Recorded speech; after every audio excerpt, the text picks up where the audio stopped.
Hello, welcome to probably a long overdue newsletter actually. It's been a while since I've talked to you up front.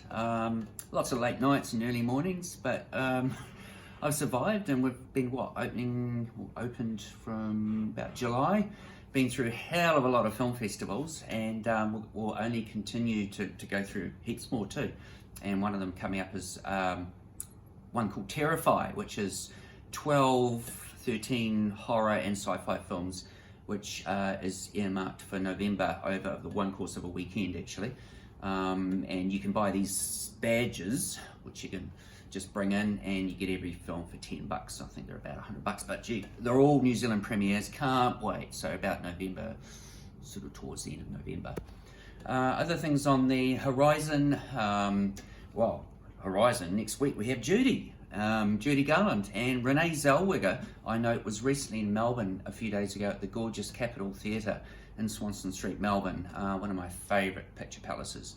But there she was presenting her film Judy to the critics, and I think she'll get some Academy Award nods. And I remember actually Renee in a great film called Nurse Betty some years ago, where she actually believed she was living the dream of a soap opera star and tried to worm her way into a set of the program she loved, you know, Days of Our Lives, Doing the Restless sort of thing. Hey, it's summertime.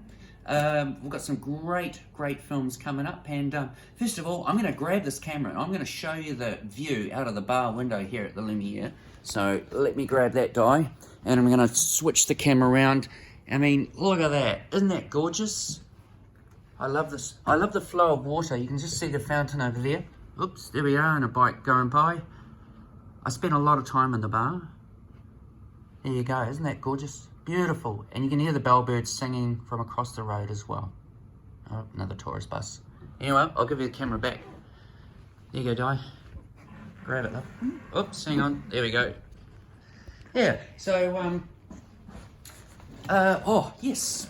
We've got this great film about 6th of January called The Peanut Butter Falcon. And it's an unlikely friendship between a guy who lives in a retirement home. He's young, he's got Down syndrome, and he meets up with this drifter who's got some drinking problems.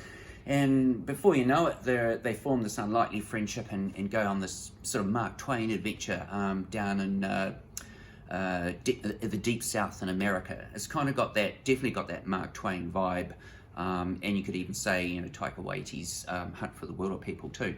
Speaking of which, so Labour weekend, and I've seen it, Jojo Rabbit hits the screen, and boy, I've got a couple of kids, and if I, rather than pore over the history books of the Holocaust, I think they could learn a hell of a lot with his film in 90 minutes than they would reading, boring treatises and all that sort of stuff.